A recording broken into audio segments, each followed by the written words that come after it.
நம்ம சைக்காலஜில என்ன பார்க்க போறோம் அப்படின்னா பை சார்ட் தான் பார்க்க போறோம்.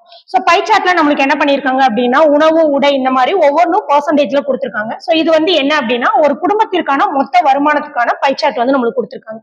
ஸோ குடும்பத்தோட மொத்த வருமானம் என்னது 3080 ரூபாய். ஸோ இதுல இருந்து நம்மளுக்கு என்ன கேட்டிருக்காங்க, போக்குவரத்துக்கு எவ்வளவு தொகை செலவிடப்படுகிறது. அப்ப போக்குவரத்துக்கு எவ்வளவு பெர்சன்டேஜ் இருக்கு நம்மளுக்கு 12%. அப்ப 12% ஆஃப் மொத்த அமௌண்ட் எவ்வளவு 3080. அப்ப 12% அப்படின்னா என்ன பண்ணுவோம், கீழே 100 போடுமா, டிவைடட்ல 100 இன்ட்டு 3080. இதை கேன்சல் பண்ணா நம்மளுக்கு என்ன ஆயிரும், போக்குவரத்துக்கான செலவு கிடைச்சிரும். ஒரு 0க்கு ஒரு 0 கேன்சல். அடுத்து 5 2 சார், I 2 10, R 2 12.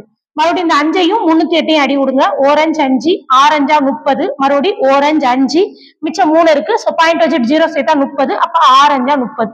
61.6 6ஆல பெருக்கிருங்க.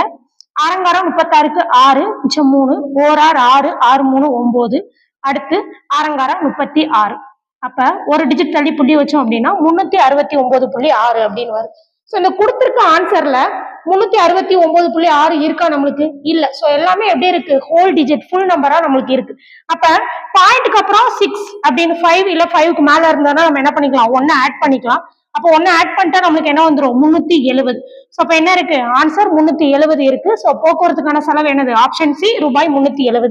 சேம் இதே பை சார்ட்ல இருந்தா உங்களுக்கு ஒரு கொஸ்டின் கேட்டிருக்கேன், ஒரு மாதத்திற்கு குடும்பத்திற்கான வீட்டு வாடகை எவ்வளவு. சேம் இதுக்கான ஆன்சரை கமெண்ட்ல சொல்லுங்க. தேங்க்யூ.